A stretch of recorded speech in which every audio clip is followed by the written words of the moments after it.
Our movie today starts with a little bunny called Judy. She's acting in a play with her classmates. Death. Her mom and dad are watching her from the audience. Vicious predator.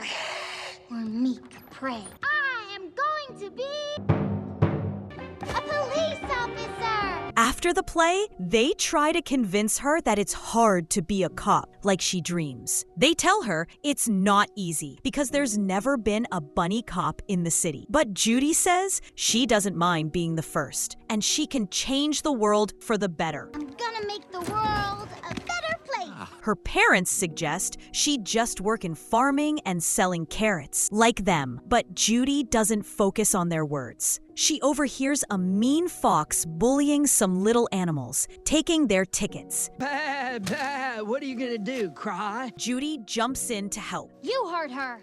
Cut it out. The fox mocks her, saying she believes too much in her uniform. He reminds her there's no such thing as a bunny cop, and that he's a predator who can hurt her. But Judy says she's not scared. The fox scratches her face and knocks her to the ground.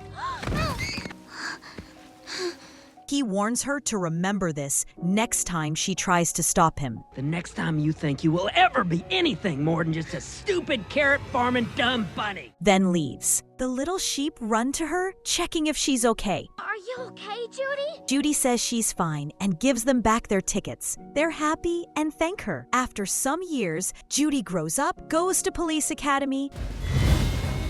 Tundra Town, Sahara Square. 1,000-foot fall. Dead, dead, dead. You're dead, farm girl. You're dead, carrot-faced, enormous criminal. Just quit and go home, Fuzzy Bunny.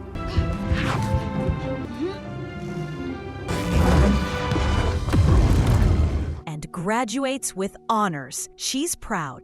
This has been my dream since I was a kid. But her parents worry because she's moving to a big city called Zootropolis. Her dad warns her about foxes, bears, and predators there. They remind her of the fox that hurt her when she was little. Judy says it wasn't because he's a fox, but because he had a bad character. She adds that there are bad rabbits too, so it's about personality, not species. She reassures them she can handle city life. Her dad gives her a bunch of self-defense tools, but she says she doesn't need them. She catches the train to the city, hugging her parents goodbye. I love you guys. When Judy arrives, she checks into her small, old rented room. The landlady shows her the place. She greets the neighbors kindly, but they respond coldly. Oh, hi! I'm Judy, your new neighbor. Yeah? Well, we're loud. Don't expect us to apologize for it. Still, Judy stays positive and excited about her new life. She gets dressed and heads to work. Inside the police building, she meets the receptionist, who's amazed to see the first bunny cop. She asks him for her desk, and he shows her. Then, he goes back to eating his donuts. Judy joins the briefing room, where the chief assigns cases. Everybody sit. The chief refuses to give her a missing animal case, assigning those to others. Instead, he gives her parking duty. 100 tickets. I'm not gonna write 100 tickets. After the meeting, Judy approaches him, saying she was top of her class and wants a real case. But he insists parking tickets are important too, and she has to prove herself. So Judy goes out, determined to prove herself, writing tickets with enthusiasm.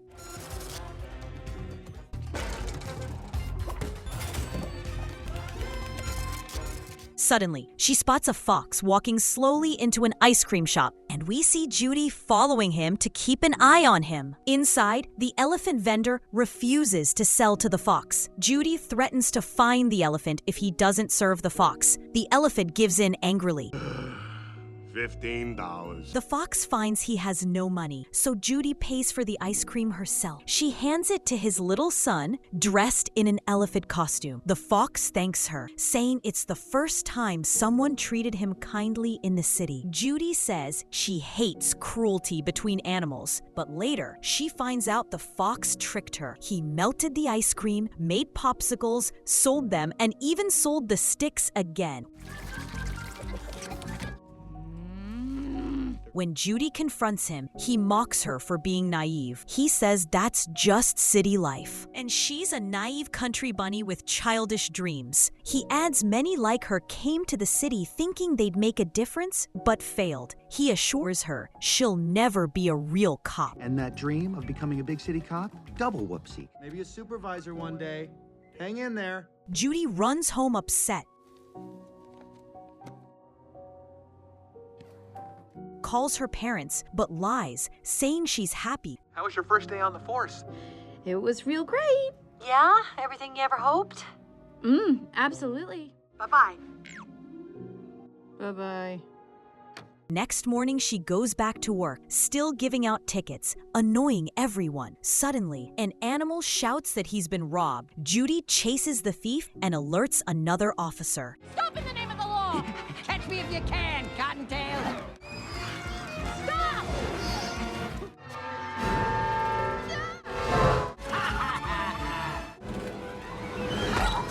Hey, stop right there! She manages to catch the thief, but her chief yells at her for leaving her post without permission. Judy protests, saying she caught a dangerous criminal no one else could. Just then, someone interrupts, saying a lady insists on seeing the chief. The lady enters, begging them to find her missing husband. There's got to be somebody to find my image. The chief says they're too busy, but Judy volunteers to take the case. The lady shows Judy a picture of her husband, Mr. Otterton, and asks her to bring him back. She explains he was just a simple florist. Surely kidnapped. The chief gets angry with Judy again, but she convinces him. He gives her only 48 hours to solve it, or she must resign. I will give you 48 hours. Yes! Judy accepts the challenge. Okay. Deal. She takes the case file, but finds no witnesses or clues. Only a photo showing the last place the victim was seen. But you notice the image of the last place seen in the victim and what was in the popsicle that the sly fox was selling. Popsicle. She goes to interrogate him. The fox refuses to help her at first. Then Judy threatens him that she'll arrest him for tax evasion because he earns money without paying taxes. She secretly records his confession without him noticing. Actually, it's your word against yours. And he is forced to help her so he won't be imprisoned. He takes her to the last place where he saw Emmett Otterton. They meet the receptionist of the place, and she takes them to a female elephant named Nangi, who is a yoga instructor. They learn from her that he took a car. Judy writes down the car's plate number and asks the fox to help her track the vehicle. So the fox takes her to an employee he knows named Flash. Flash, 100-yard dash. Officer Judy Hopps, CPD, how are you? Well, I was hoping you could run a play for us. Flash starts searching for them and tells them that he didn't find a name, but he found the address linked to the car. When they arrive, they find a locked garage. The fox tells Judy that their mission is over and has failed because she doesn't have a warrant to enter. But Judy convinces him to jump over the fence and sneak in. They find the car they were looking for and start searching it. Inside, they find polar bear fur, an expensive juice cup, some music CDs, and scratches everywhere inside the car. The fox gets terrified and tells her that the car must belong to the most dangerous criminal named Mr. Big, and that he hates him and must leave quickly because he's scared of him. Suddenly, two polar bears named Dimitri and Kevin appear. The fox recognizes them and gets shocked when he sees them. That's a no. The two bears take Judy and the fox to Mr. Big. Judy asks the fox what he did wrong that made Mr. Big angry with him. He tells her that he once sold Mr. Big an expensive wall rug that turned out to be fake. Oh, sweet cheese and crackers. When they arrive, Mr. Big gets angry when he sees the fox. He scolds him because he trusted him, and the fox broke that trust. This is a simple misunderstanding. I trusted you, Nikki. I welcomed you into my home. Judy introduces herself to Mr. Big without any fear. She tells him she's working on a missing animals case. Mr. Big orders his men to throw them into the ice water. But before they do, Mr. Big's daughter enters. It's her wedding day. She asks her father to dance with her and recognizes Judy. She tells him Judy is the rabbit who helped her in the street 2 days ago. I love your hair. Thank you. She thanks Judy for saving her. Hi. I love your dress. Oh, thank you. Mr. Big decides to help Judy for his daughter's sake. He tells them that he wanted to buy flowers from Mr. Otterton, but when he went to meet him, Otterton turned wild, destroyed his car, and terrified the driver. So Judy decides to go and question the driver, but the driver turns out to be a savage animal. He attacks both Judy and the fox. What is wrong with him? I don't know!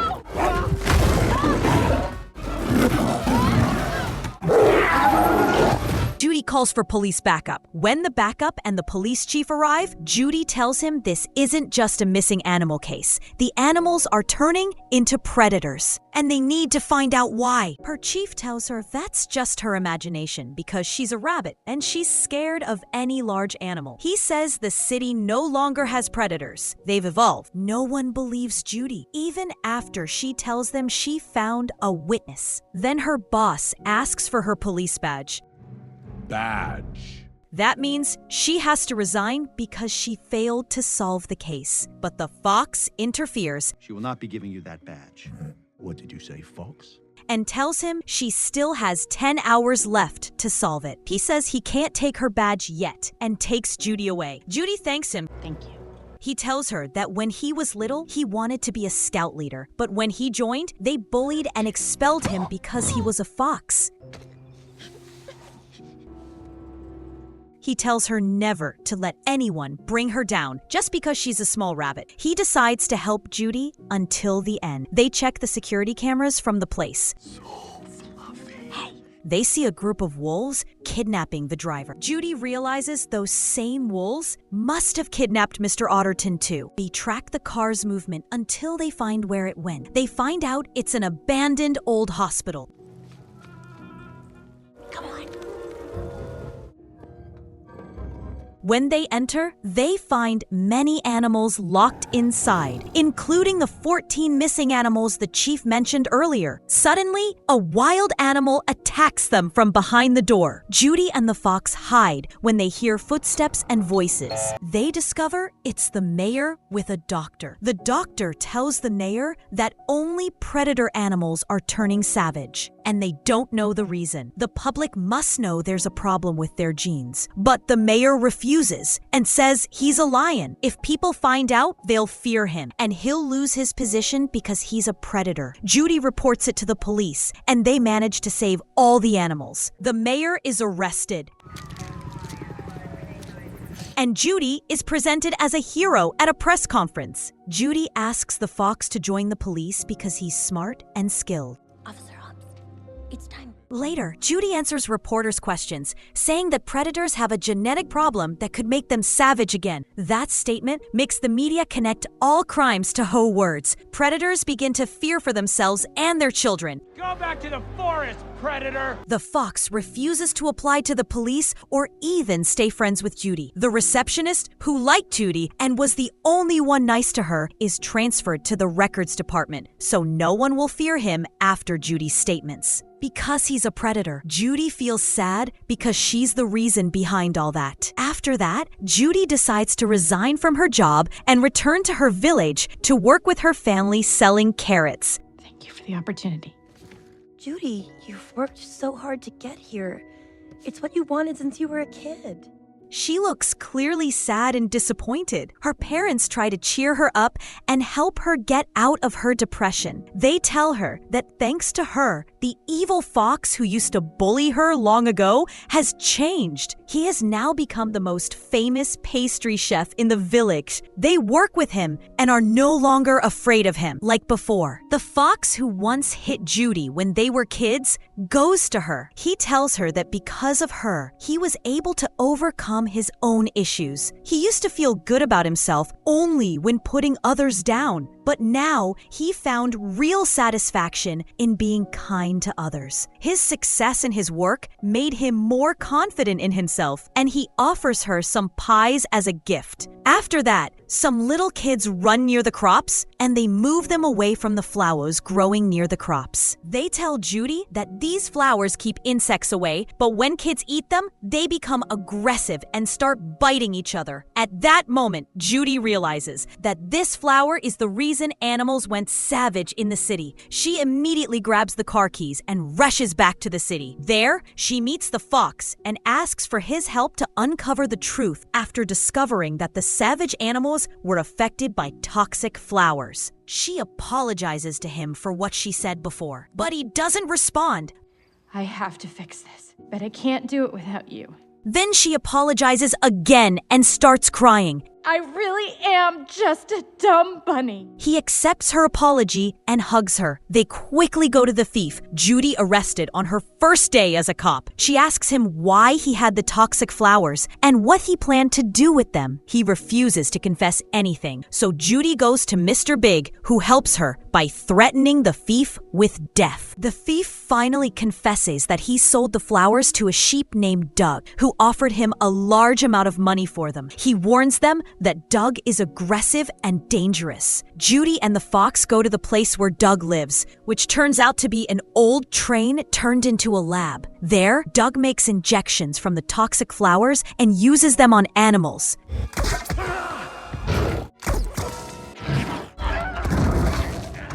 They decide to take evidence from the lab and deliver it to the police. After a chase with Doug, There's another train coming! Trust me.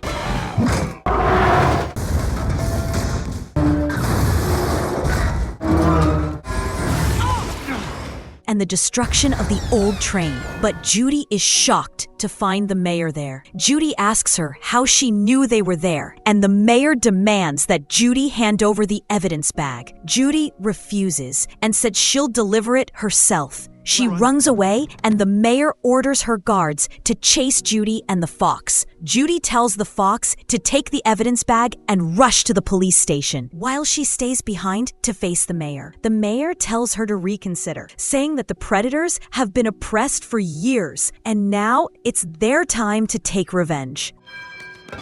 Over there! While escaping, Judy and the fox fall into a pit. The mayor throws the toxic serum on the fox to turn him savage and make him attack Judy. She then takes the evidence bag and tries to escape. She confesses that she did all of this for her own benefit and that she's behind everything that happened. But the fox records her confession and reveals that the serum he had was just blueberry juice from Judy's family farm. He tells her that he tricked her into confessing the truth. The police arrive and arrest the new mayor, while the old mayor is released from prison and reinstated in his position. The fox joins the police alongside Judy, who gets promoted. The city becomes beautiful again after Judy's success in changing it for the better. When I was a kid, I thought Zootopia was this perfect place where everyone got along and anyone could be anything. Turns out, real life's a little bit more complicated than a slogan on a bumper sticker. Real life is messy. We all have limitations. We all make mistakes, which means, hey, glass half full, we all have a lot in common. And the more we try to understand one another, the more exceptional each of us will be. But we have to try. So no matter what type of animal you are, from the biggest elephant to our first fox, I implore you, try. Try to make the world a better place. Look inside yourself and recognize that change starts with you. It starts with me. It starts with all of us. And that's how the first part of the movie ends. Stay tuned for the second part, coming very soon. We'll see new adventures and many cases that Judy and the fox will have to solve. And they'll face a lot of challenges along the way. So make sure to subscribe to the channel and stay tuned to see how they'll overcome these problems together. See you in part 2. Bye!